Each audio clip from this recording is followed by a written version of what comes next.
Hi YouTube, it's Kathy and this is my August 2022 reading wrap-up. If you're not already aware, I do weekly entertainment wrap-ups of everything I read, watch, and listen to, but today we're just talking about the books.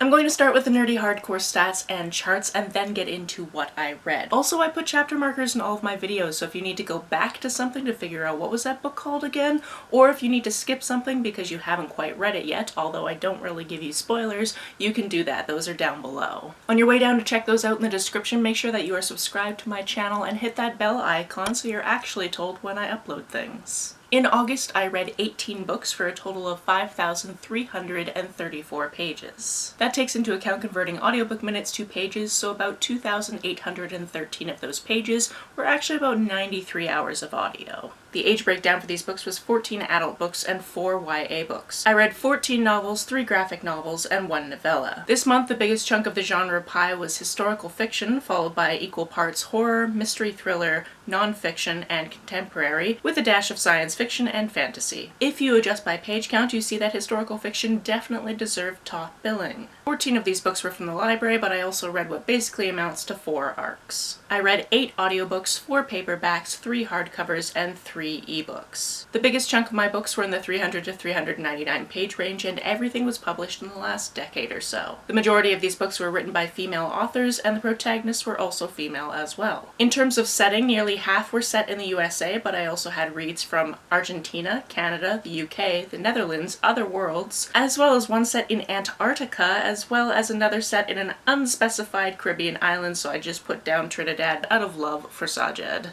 In terms of diversity of subject matter, a big chunk were queer or a combination, aka intersectional, had to do with race or feminism, and a small sliver had no discernible diversity. In terms of star rating, this month I had 3 3-star reads, 3 3.5-star reads, 5 4-star reads, 6 4.5-star reads, and 1 5-star read. First thing in the morning, so I definitely need to drink some coffee. It's always fun trying to film this between showering and work because my hair will change throughout the entire video and I need coffee and I'm gonna have to change the battery probably, and yeah, time crunch, let's go. First, we'll obviously start with my 3-star reads, the first one being We Had to Remove This Post. This book actually has a little bit of interesting context to it because in the Netherlands there's actually this thing that translates to Book Week, which is actually more like 10 days out of March, which is fantastic. There's also a Children's Book Week, which I believe is also 10 days, but it's in October. And apparently what happens is if you go into any bookstore and you buy a Dutch language book, you also get a free novella while supplies last, and this was the novella I believe for 2021. Obviously this has been translated. I did not read it in Dutch because I do not read Dutch. I only really read English and a petit peu de français,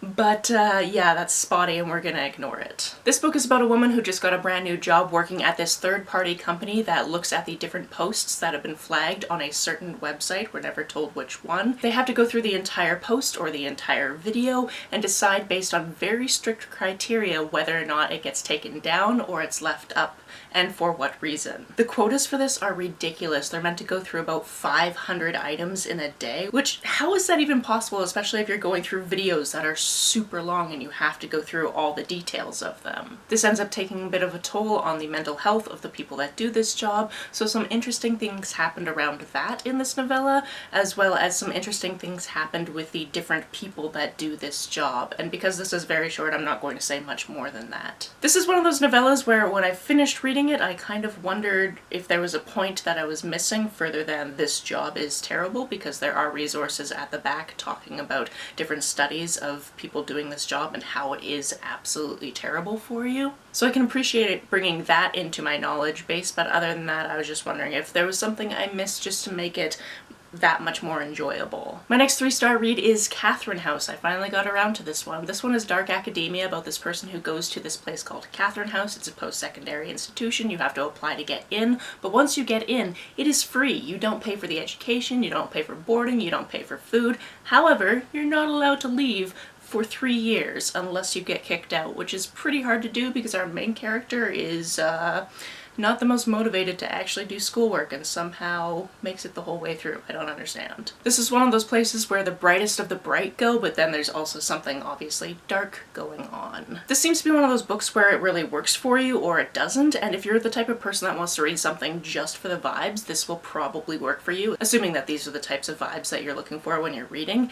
However, if you just read it on a sentence by sentence basis, it's very much like, and then I did this thing, and then I slept with this person, and there's no real emotion to a lot of what's happening, and so I'm on the camp of, I didn't really get it. It was fun, I enjoyed my time with it, but like I'm not excited about it in any way. My last 3-star read was Wake the Bones. This is a horror book about this woman who has just come back to her family farm. She was away in the big city on scholarship getting her education, but she kind of flunked out of that, so she's basically at the point where she needs to tell her friends that she's going to be staying. She did not in fact escape the small town. And she has this interesting hobby of scavenging animal bones and then selling them as jewelry and art on Etsy. And this becomes a little bit of a problem because one day her pile of bones basically wakes up in a humanoid type of form and starts attacking people. This definitely had some interesting elements to it. There were definitely some elements that were very scary, but ultimately it got to a point where I was just kind of like, I don't know how much I actually care.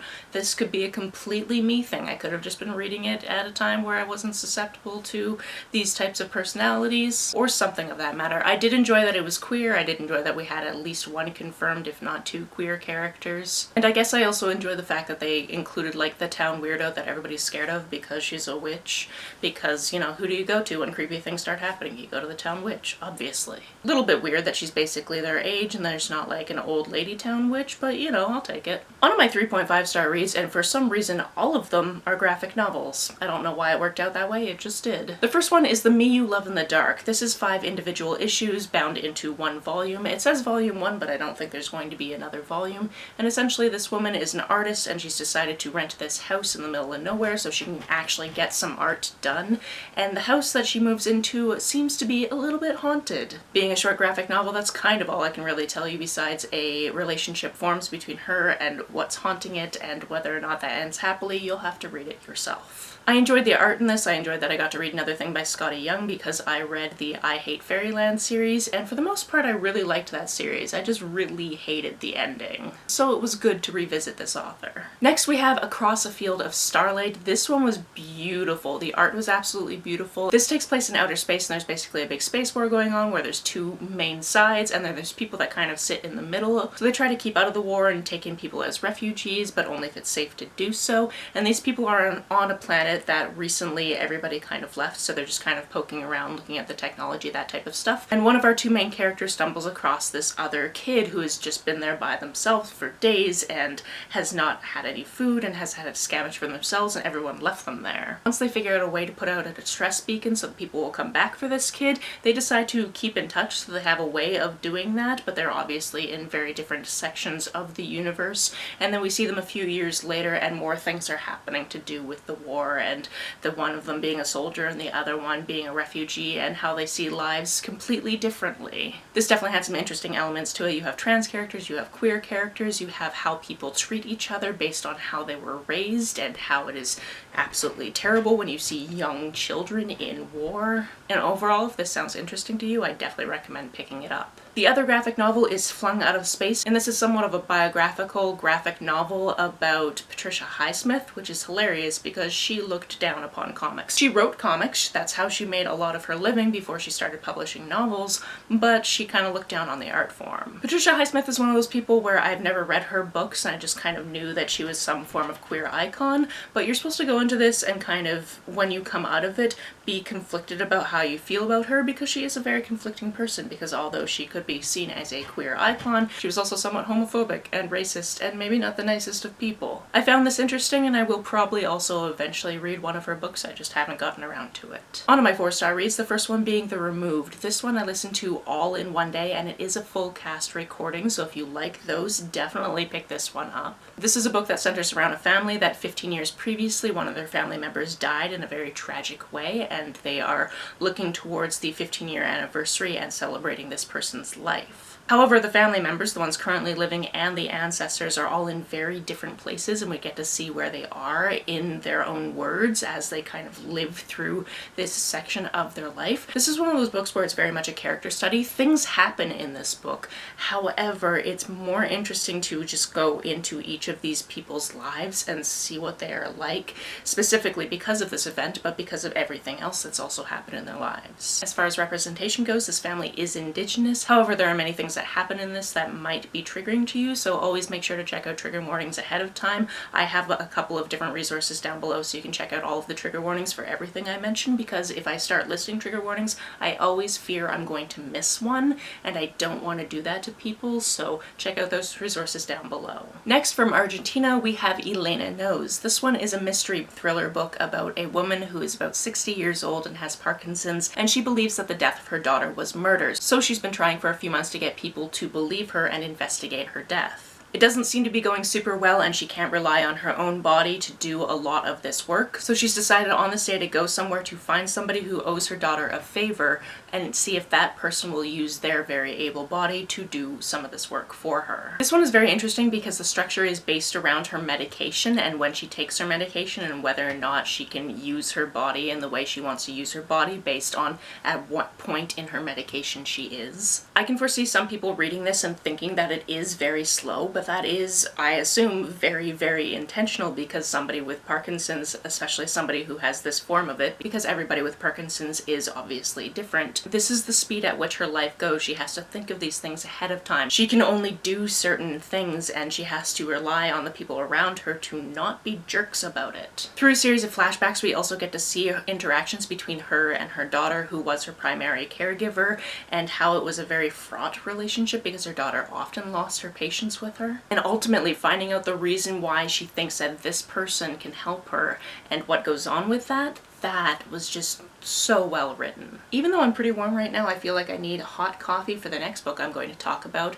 It's called It Looks Like Us, and this is the one that is set in Antarctica. Okay, that's enough to get me through. This one is about an expedition that is taking place over spring break where 5 students from around the world are coming together in Antarctica to basically drill samples that will then be tested by scientists in labs owned by the tech billionaire that has kind of put this experience on. On the one hand, this sounds like a once-in-a-lifetime experience, like how many people actually get to go to Antarctica and actually live this type of life, even if it's a very short amount of time, like not that many people. However, this does mean that you are very isolated, you are very much at the whim of the weather. If something goes wrong in the habitat, that's going to be a problem, and this is a horror novel, so some things definitely go wrong. In fact, their assignment is not all it seems, and this gets very bloody and gory and gross pretty quickly, and I enjoyed that about it. You can also see in places where this took some inspiration from books and movies and that type of thing because they are directly referenced in the text. And there was this one thing that was described on the page that I went,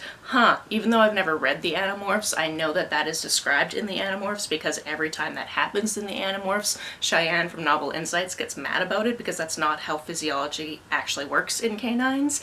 And it was happening on the page here, and then Animorphs was mentioned later, and I was like, okay, well, Animorphs lives on and telling people that the knees of dogs go backwards to the knees of humans. I was also pleasantly surprised to find out that there are 2 queer characters in this cast, but you don't really find that out until about 3/4 the way through the book, so have fun figuring out which one's which. Next, I read the second in a series by Evie Dunmore called A Rogue of One's Own. The first in the series is Bringing Down the Duke, and I can't remember what the series name is. It's something about the League of Extraordinary Women. I think that might be the series name, but I don't want to be wrong. This is a companion novel to the first book, and in this one we are focusing on Lucy, who is the woman that runs the chapter of the feminist club that is based around Oxford. They're still trying to repeal a law where basically when a woman marries a man, he gets all of her assets, and she is never going to get married until this law no longer exists because she doesn't want to just hand over all of her money to whoever she has to get married to. At this point, she's been on the shelf for a while. Her family kind of cut ties with her, so there's no pressure for her to get married, and she is trying to use her power for good. In fact, at the beginning of this book, she's actually trying to purchase a publishing house so they can put out their findings through this publishing house, and somebody from her past shows up and kind of gets in the way of everything she's doing. And of course, he has always had the hots for her. I find this a delightful series because at the end of every book it gives you some historical context from around this time. I think these are set in like the 1890s. I might be off on the decade, but it's around that time frame in the UK. And it is always interesting to learn these little tidbits around my historical fiction. Speaking of historical fiction, I read another second book in another series, which is the Pentecost and Parker series, and that's Murder Under Her Skin by Stephen Spotswood. This one is set in either the 1930s or 1940s, but this one is set in the US, and it follows Willow Jean Parker, who goes by Will. She is the assistant to Lillian Pentecost, who is a detective, and together they make this great dynamic duo. As far as representation goes, Will is a chaotic bisexual, and her boss has MS. So we get queer rep and we get disability rep all in one bundle. Prior to working for Lillian, Will actually worked at a circus, so when somebody from the circus contacts them and asks for their help figuring out who murdered one of the people that works at the circus, they basically stop what they're doing and go right out to the town that the circus is stopped at because it is a traveling circus. One of the reasons Will is very invested in this is the person that the police believe did it is her old mentor, and she's like, there is no way that he killed her. The person that died is the tattooed lady, and they also come to find out that the town that this happened in is actually her hometown, and she hasn't been back there in a very long time since she left initially, so obviously somebody from the hometown might have done it. This book is a fun ride. It's got all of the classic things where it gives you little red herrings and it gives you different characters that you think might have been the perpetrator, and I really love Will's narrative voice. She's got a little bit of sarcasm and some wit to her, and her and Lillian are not racist, they're not homophobic, they're not ableist, they're very patient people, and I just really enjoy this series. I've said it before, I'll say it again, I want at least 13 more of these, and I want to keep reading them year after year after year. On to my 4.5 star reads, the first one being Fearing the Black Body. This is a book about the origins of fat phobia and how that has to do with racism. This is a much more academic and art history based book than I expected out of the gate. However, all of that was really interesting. This really goes back to the Renaissance, possibly even before that, because that's around the time frame where European artists started including black bodies in their paintings, and how certain ideals were there until they decided to give certain attributes to certain types of bodies, and it was all actually pretty fascinating. I think it is definitely worth a read, even though it is a little bit dry at times. If you're not used to reading academic texts, it will take a little bit longer to get through, but all of the information is incredibly fascinating. Apparently this is the month where I just read the second book in like a bunch of different series, because the other second book I read this month is The Fae Keeper by H.E. Edgman. This is the second in a duology, so now this series is finished, although I could live in this world for much longer. Unlike the other two sequels that I've talked about, this one isn't a companion novel. It is a direct continuation of the story of the first book, so I can't really tell you too much about that because I'll ruin some things that happen in the first book, but I'll give you the basic premise of the first book, which is that Wyatt ran away from Fairy a few years ago because he was betrothed as a princess to marry the person that was going to become king, and he realized that that is not who he is. He didn't want that life, so he ran away. He transitioned. He's got a best friend. He's been living with this woman that found him in a library, and her daughter, who is the best friend, and then all of a sudden the king tracks him down and brings him back to Fairy because they need to fulfill their marriage bond, because they need to take over from his father, because all this political stuff is happening. Wyatt, however, resents the fact that he's been taken back to Fairy, so doesn't really want to go through with it, however still has kind of an attraction to his intended, so there's some problems there. This really goes into the politics of magic that happens in this society, because there's the Fae, but then there's also witches who are looked down upon, and they use a different type of magic, but the magic that is being used by the Fae actually is very, very draining to the world. So this really opens up some conversations about climate change, as well as how different people are treated, and so many different things that actually was pretty wonderful. I loved seeing a lot of the representation in this, and I'm going to have to read more things by this author when they become available. When my camera battery dies, it doesn't really give me any indication it's about to do that. It just turns itself off, so I really hope that it got all of what I just said about The Fae Keeper, because it kind of turned off just as I stopped talking about it. Next, one of the true crime books I read this month is Blood in the Water. This is a book that takes place in the Maritimes, more specifically on Ile Madame, which is part of Cape Breton, which is in Nova Scotia, which is on the east coast of Canada. Apparently this murder really made headlines around the time that it happened because people were labeling it as murder for lobster, and that's not really what was going on. And this book does a really good job of dissecting who the perpetrators were, why they might have done what they did, as well as who the victim was and how many people don't see him as a victim and some people definitely see him as a victim. Either way, you shouldn't go around killing people. Just gonna say that. Essentially what happened is Philip Boudreau is a man that is well known on the island for a lot of petty crimes. A lot of people are kind of scared of him because he's made threat to someone before. If you snitch on him, he will go against you. However, just as many other people will say, he's the type of person that will give you the clothes off his back. If you mention something that you need, he will actually go and steal it for you and just give it to you, which is kind of a problem, and I feel like there was probably something going on there. On the day that the tragic events of this case took place, apparently he was out cutting the lobster traps of this one particular boat, and the person manning that boat had just had enough. Apparently this man had made threats to this family several times, and reportedly one of the people on the boat, because there were 3 of them,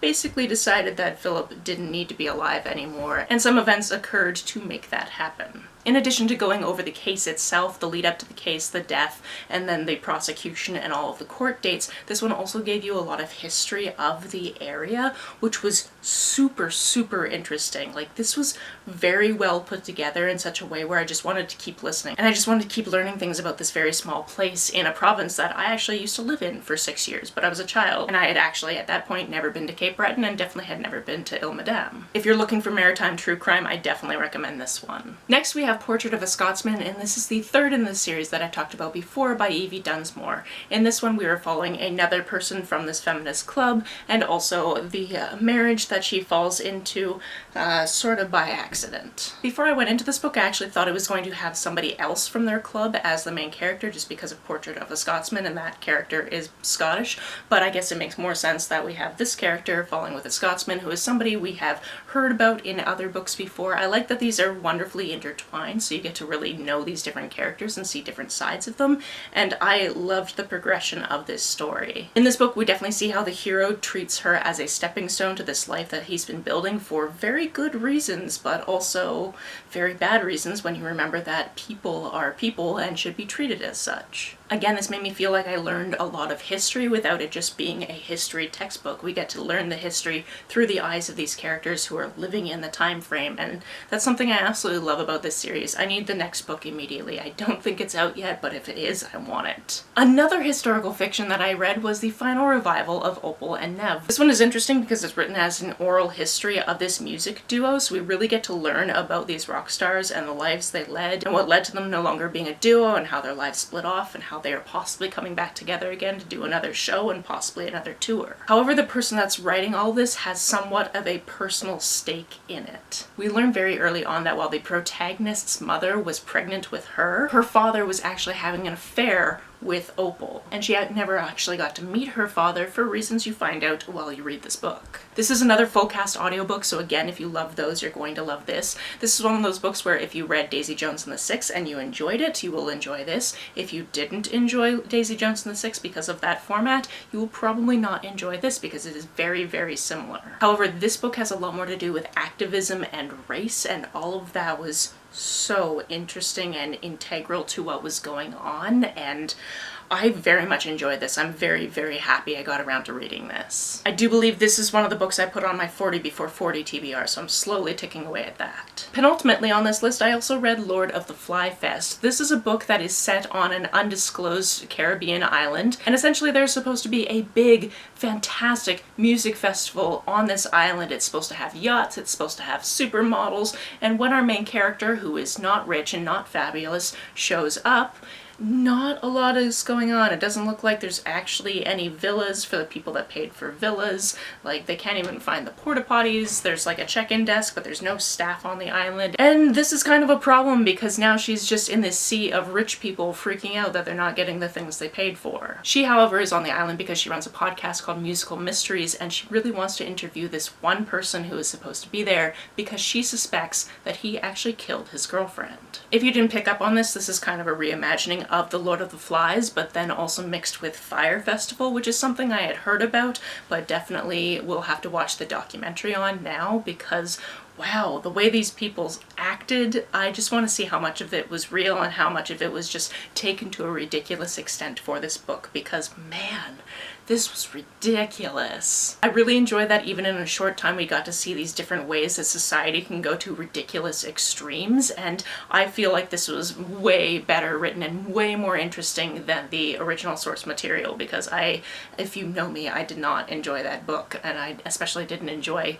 Golding's cop-out answer as to why he couldn't write women into the book, because, you know, he doesn't have that experience of being a woman. He also doesn't have that experience of being trapped on a deserted island, so like, what the hell? This one was funny and sarcastic, and I really enjoyed the plot, I really enjoyed the mysteries, I really enjoyed the multitudes of mysteries, I really enjoyed seeing the ridiculous things these characters got up to. This was a lot of fun. The final book on this list, and weirdly my only 5-star book for this month, is Highway of Tears. This is another true crime book about many different missing and murdered Indigenous women and girls that have gone missing on the Highway of Tears, which is Highway 16 here in British Columbia. This is a very rural stretch of highway, there's not a lot along it, and over the years, many women and girls have gone missing, and many have presumed to be murdered. This book chronicles a handful of these cases and really gives a voice to the victims and their families, and it was just so heartbreaking to read, but also super necessary because it's very local to where I live. Like, I don't live exactly there. It is very northern British Columbia, so it is many hours driving distance away, but I also am probably soon going to be driving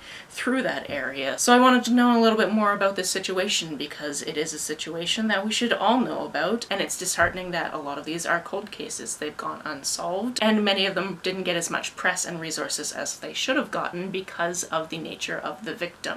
This is not me blaming the victims, this is me being mad at the police force and the media for blaming the victims for anything they did, because nobody deserves to go missing or be murdered, no matter their profession, no matter their age, no matter their race. No matter the fact that some of them were hitchhiking, because that's how people got around up there. Many people don't have vehicles because economically they just can't. This book is heartbreaking and necessary, and I definitely recommend you read it. If you want to hear me talk more about these books, or other books for that matter, the playlist for my weekly entertainment wrap-ups is always listed down below. I'm almost at 300 weeks in a row. I'm actually going to hit that milestone this month. If you've read any of these, please let me know about it down in the comments below. On the way down to the comments, make sure you hit that subscribe button. If you don't feel like leaving a comment but want to make sure that I know you were here, just leave me an emoji or a smiley face if you happen to be on your keyboard. Some people have asked if there's a way to financially support this channel, so I set up a Ko-fi account, which is a digital tipping service. The link for that, as always, is down below. You can like and share this as you see fit, and I'll see you very soon. Bye!